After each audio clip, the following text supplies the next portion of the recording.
పట్టణంలో అర్ధరాత్రి వేళ ముసుగు దొంగల ముఠా తీవ్ర కలకలం సృష్టించింది. నాంద్యాల శివారులోని రైతునగర్ శ్రీ సాయినగర్ వెంచర్లో దొంగలు బీభత్సం సృష్టించారు. ఒంటిపై ముసుగులు ధరించి ఆయుధాలతో సంచరించిన 5గురు దొంగల ముఠా కాలనీలోని ఇళ్లను టార్గెట్ చేసింది.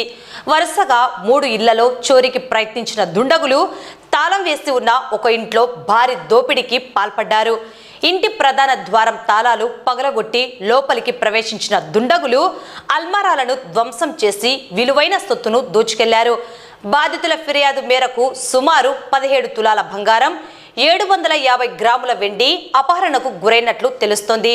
అర్ధరాత్రి సుమారు 2 గంటల సమయంలో ముసుగు దొంగలు కాలనీలో హల్చల్ చేసిన దృశ్యాలు అక్కడ ఉన్న పలు సీసీ కెమెరాలలో స్పష్టంగా రికార్డయ్యాయి.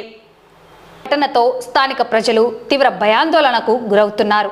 సమాచారం అందుకున్న వెంటనే తాలూకా పోలీసులు క్లూస్టింగ్ రంగంలోకి దిగి ఘటనా స్థలం నుండి వేలి ముద్రలు, కీలక ఆధారాలు సేకరించారు.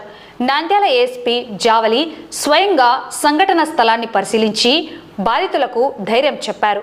ఈ ఘటనపై తాలూకా పోలీసులు కేసు నమోదు చేసి సీసీటీవీ ఫుటేజ్ ఆధారంగా ప్రత్యేక బృందాలతో ముసుగు దొంగల కోసం గాలింపు చర్యలు ముమ్మరం చేశారు. ఇక్కడ ఈ రోజు మార్నింగ్ మేము ఇక్కడ ఇంటి దగ్గరకు వచ్చి చూస్తాలకు మా ఇంట్లో చోరీ జరిగింది. ఇలా చూస్తే ఇక్కడ మెయిన్ డోర్ ఇవి చేసేసారు, ప్లస్ లోపల కూడా బెడ్రూమ్ డోర్స్ 2 డ్యామేజ్ చేశారు. ఓకే, లోపల బంగారు వెండి 2 చోరీ జరగడం జరిగింది. ఒక 17 తులాలు బంగారు, 750 గ్రాములు వెండి. మేము మా పెద్దమ్మ హైదరాబాద్కి పోయింది మా అన్నని చూడడానికి. మార్నింగ్ వచ్చి చూస్తాలకు ఇక్కడ ఇలా జరిగింది.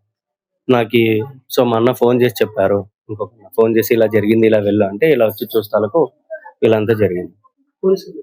ఇచ్చాము, ఇంకా పోలీస్ కంప్లైంట్ ఇచ్చాము. సార్ వాళ్ళు కూడా వచ్చారు, ప్రతి ఒక్కటి అబ్జర్వేషన్ చేశారు. ఓకే, మేము టేకప్ చేస్తామన్నారు సార్.